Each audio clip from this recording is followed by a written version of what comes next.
سامعین، الحمدللہ رمضان کی ابتدا سے لے کر کل تک کے جلوس میں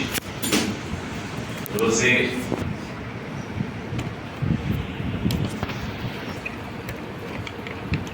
کے احکام و مسائل میں سے بہت ساری باتیں آپ کے سامنے کچھ ایسی بھی چیزیں جو جدید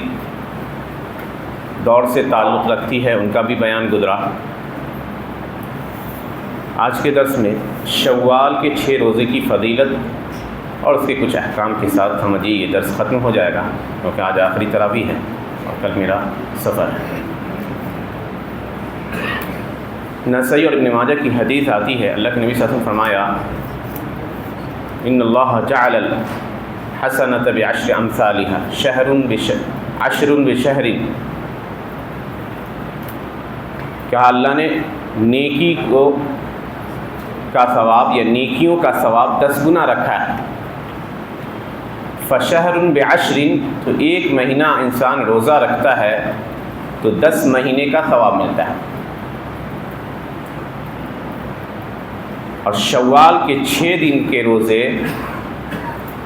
گویا سال کا وہ کورم کو پورا کر دیتے ہیں۔ تو کوئی انسان اگر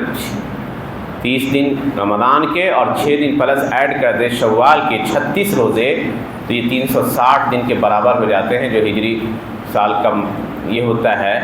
گویا اس شخص نے جس نے رمضان کا روزہ رکھا اور شوال کے 6 دن کا، اس نے پورے سال روزے کا اسے ثواب ملے گا، اور یہ بہت بڑی فضیلت ہے،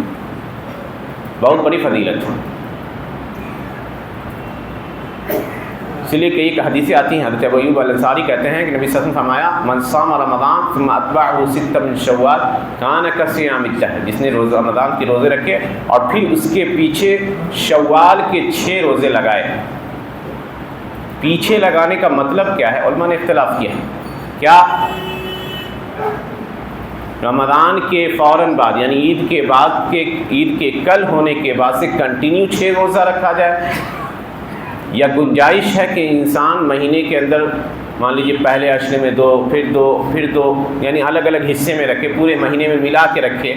تو علماء نے کہا کہ گنجائش ہے، گرچہ افضل یہ ہے کہ لفظ اتباع اس بات پہ دلالت کرتا ہے کہ کنٹینیو رکھیں، لیکن کوئی انسان کنٹینیو نہیں رکھتا ہے، پورے مہینے میں ملا کے رکھتا ہے، ایک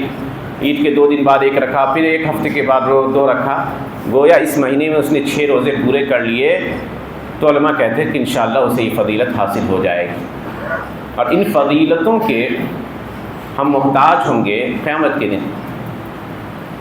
کیونکہ جو ہم فرض روزے ہم نے رکھے ہیں ہو سکتا ہے اس میں بہت ساری کمیاں رہی ہیں،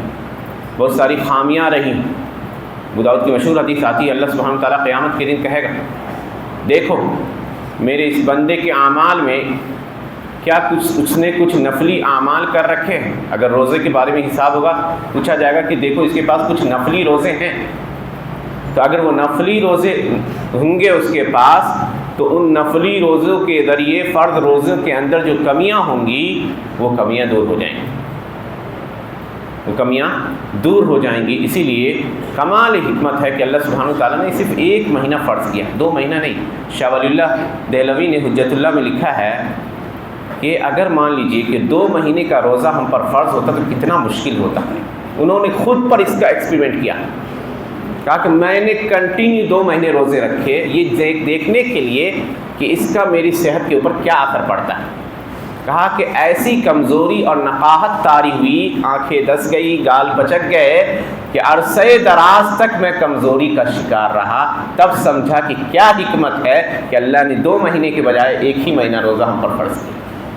1 مہینہ فرض کیا، 6 دن اضافی نفلی روزے ہیں، اگر ہم اس کو کمپلیٹ کر لیتے ہیں تو سمجھیے سال بھر کے روزے رکھنے کا ثواب ملتا ہے۔ انتہائی اہم فضیلت ہے، اس لیے جس طرح رمضان کے روزے کا ہم نے اہتمام کیا ہے ہمیں اس فضیلت کو بھی حاصل کرنا چاہیے۔ اللہ سبحانہ وتعالیٰ سے دعا ہے کہ اللہ سبحانہ وتعالیٰ ہمیں ان باتوں پر عمل کرنے کی توفیق عنایت فرمائے۔ آمین وآخر دعوانا الحمدللہ رب العالمین۔ السلام علیکم ورحمۃ اللہ وبرکاتہ۔